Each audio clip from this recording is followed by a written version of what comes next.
A Vida Além da Sepultura, capítulo 29. A pergunta feita a Anastácio.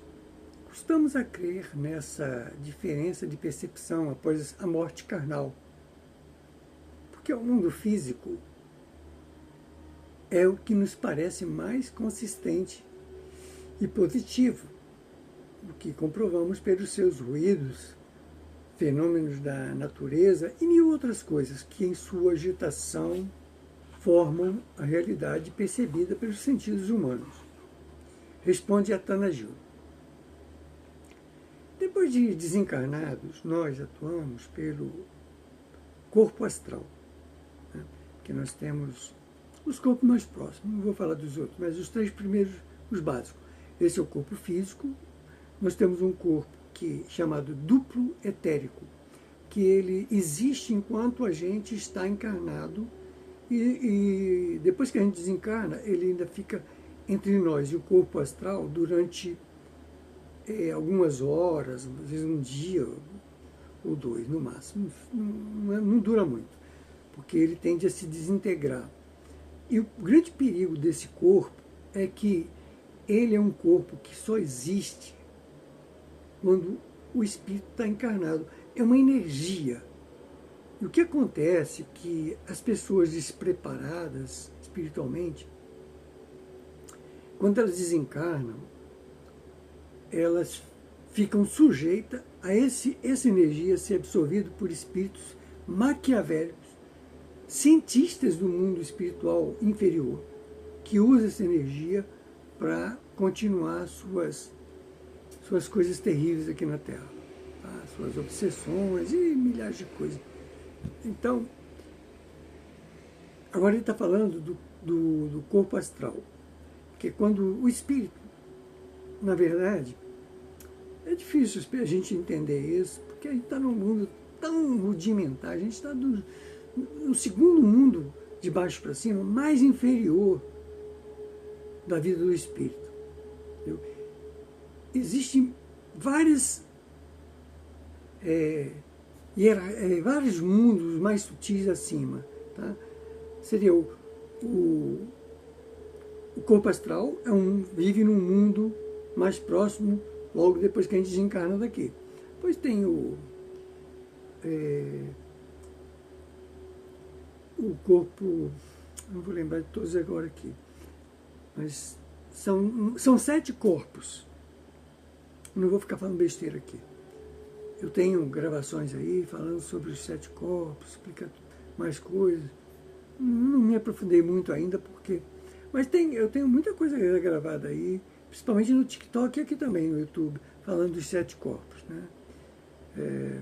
Eu não vou falar nisso aqui agora, senão eu vou perder o fio da meada aqui. Mas aí a resposta está na Gilda, né? Que a pergunta é sobre entender como é a vida no mundo espiritual. Então ele diz aqui, depois de desencarnados, nós atuamos pelo corpo astral, que é o nosso verdadeiro organismo no mundo espiritual mais próximo, tá? Que tanto persiste ao nascimento, como sobrevive após a morte do corpo físico. Tá? Isso aí é porque nós ainda estamos convivendo com espíritos que estão numa hierarquia mais ou menos próxima da nossa. Tá? Porque são 7 planos, né? Até chegar ao átimo, corpo átimo, aí tem o búdico, ático lá em cima, né? E outros corpos. Mas vamos lá. E como esse nosso delicado instrumento de relação com o ambiente astral é mais sensível às percepções do espírito, passamos a gozar de mais sensibilidade psíquica, visto que a chama espiritual é, na realidade, o centro de nossa consciência individual, no seio do todo. O corpo físico e o corpo astral significam os seus respectivos veículos de atuação nos planos material e astral. Tá? Desses 2 veículos, qual, pois, o mais valioso e importante para a nossa estrutura espiritual? Ele mesmo questiona. Desses 2 veículos, qual, pois, o mais valioso e importante para a nossa estrutura espiritual? Sem dúvida, há de ser o corpo astral, porque, além de ser um organismo definitivo, sim, para o que ele pode dizer agora, né? Porque ele não tinha autorização ainda para falar dos outros corpos. É o que se liga mais intimamente à nossa consciência imortal. Enquanto o corpo de carne é um organismo pesado e denso que atende dificultosamente às intenções e necessidades do espírito reencarnado, o corpo astral, devido à sua contextura sutilíssima e quintessenciada, é maravilhoso instrumento de ação no seio das energias vivíssimas do mundo astral. A sua leveza e dinâmica permite atender de imediato. Deixa eu puxar aqui que eu fiz uma... eu ainda não corrigi ainda tudo aqui. Atender de imediato a mais insignificante vontade do espírito desencarnado. Quer dizer, voltando aqui, a sua leveza e dinâmica permite atender de imediato a mais insignificante vontade do espírito desencarnado. Recordo-vos a comparação já feita a Lures de que o corpo físico é qual um escafandro, que é uma vestimenta pesada, né? A oprimir os movimentos do mergulhador no fundo do mar, restringindo-lhe os sentidos físicos no ambiente modificado pela água. Assim que o mergulhador despe o seu escafandro à superfície da água, né? Quando os mergulhadores de escafandro, né? Aqueles mergulhadores de profundidade, chegam à superfície da água, eles logo se reintegram na posse de todos os seus movimentos naturais e passa a gozar da paisagem colorida e iluminada pelo sol que constitui o panorama da vida ao ar livre. Isso aqui ele comparando, né? O espírito, o encarnado, saindo do corpo físico, passando para o mundo espiritual. É como se a gente, o mergulhador que usa aqueles escafandros, né, saísse lá do fundo do mar e viesse para a superfície e sentisse essa leveza da superfície. Então, outra pergunta. Nós que estamos condicionados ao mundo terreno,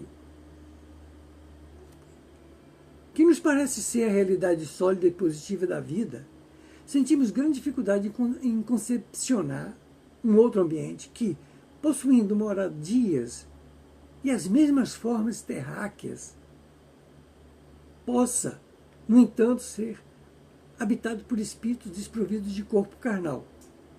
O que nos dizeis sobre isso? Isso é um questionamento que está sendo feito, né, para esse estudo que estamos comentando aqui, a vida após a sepultura. Então vai responder Atanagildo. É que ainda desconheceis a verdadeira contextura do corpo astral, que é o veículo mais avançado da alma. É mais avançado dentro dessas características que nós já conversamos aqui, né? Cujo grandioso potencial de energia não só sobrevive à destruição do corpo carnal, como ainda se revigora continuamente a fim de servir às futuras reencarnações. Ele é um instrumento para que o espírito possa descer novamente à Terra e aí viver tanto tempo quanto seja o da resistência do corpo físico. Quer dizer, isso é programado dentro de muitos aspectos, não é só isso. Durante as inúmeras existências reencarnatórias, ele vai colhendo experiências através da dor, do sofrimento e das dificuldades humanas. E, após a desencarnação, torna-se o precioso instrumento de que a alma se utiliza nos planos sutis do astral, né? No mundo astral, que ainda não é os mundos mais elevados. Pondo-se em relação direta com todas as energias originárias do próprio meio.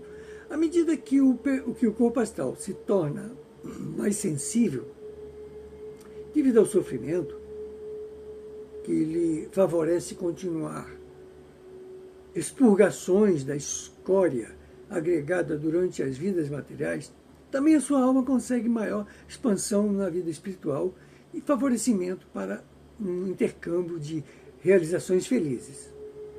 Só depois de desencarnados é que compreendemos a ilusória realidade da existência carnal, ao compará-la com a vida de sensações maravilhosas e positivas que podem gozar depois da morte física, graças à cooperação do corpo astral sobrevivente. Pensei que não podeis avaliar ainda reencarnados quais sejam os fenômenos que ocorrem com os nossos espíritos em liberdade no plano astral, mas é preciso que vos ajusteis mentalmente às manifestações exatas que a vida oferece em cada um dos seus planos vibratórios, lembrando-vos das leis correspondentes que disciplinam as relações do espírito conforme o meio em que elas atuam. Se conjecturardes a vida que se manifesta no seio das águas como regida pelas mesmas leis que regem a vida no ar livre, ou considerardes a vida no mundo astral como regida pelas mesmas leis que regem no mundo material, é claro que, em qualquer dos casos, sempre havereis de vos encontrar em confusão. Vamos à próxima pergunta. Conhecemos muitos espiritualistas de renome que negam a existência de um mundo exterior, especialmente apropriado aos espíritos encarnados, assegurando que estes vivem no mundo virtual, dentro de si mesmo, como um produto abstrato de suas íntimas criações. Dizem mais que o céu e o inferno estão exclusivamente patenteados na intimidade de cada ser, não constituindo uma felicidade que possa ter relação com fenômenos de um ambiente externo. Que nos podeis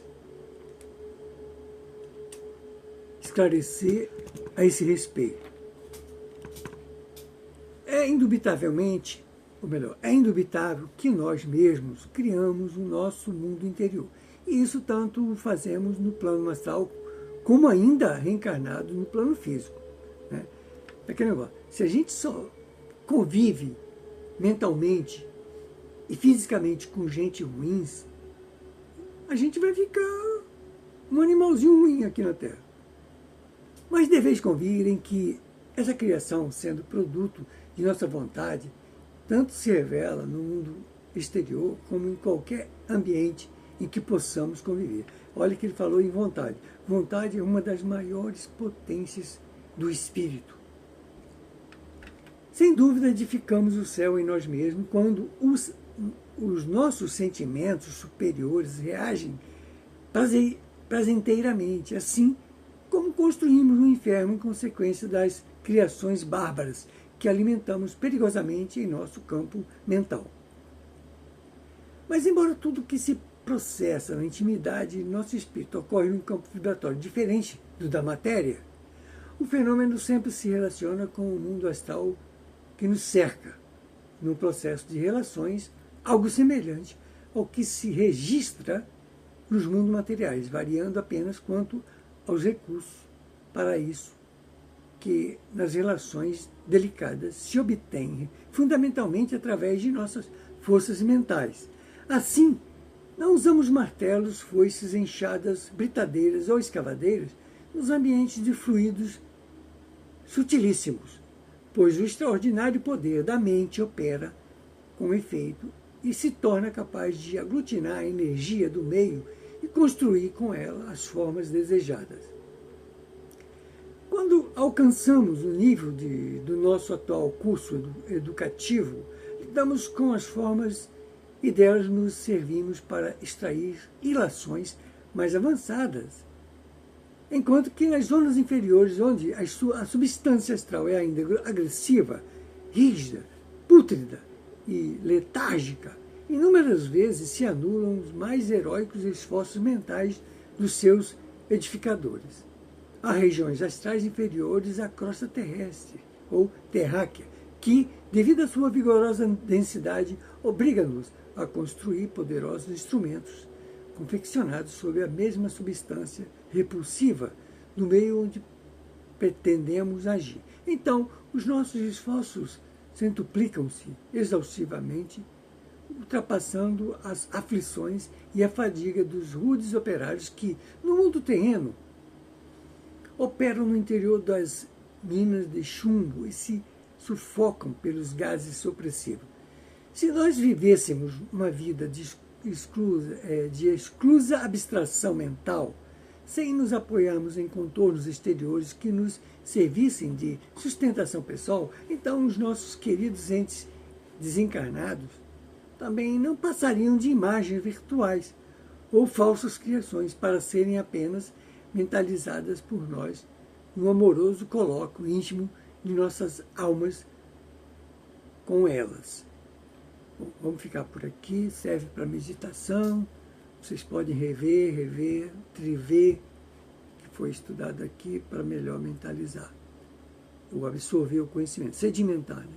Então encerramos aqui o capítulo 29.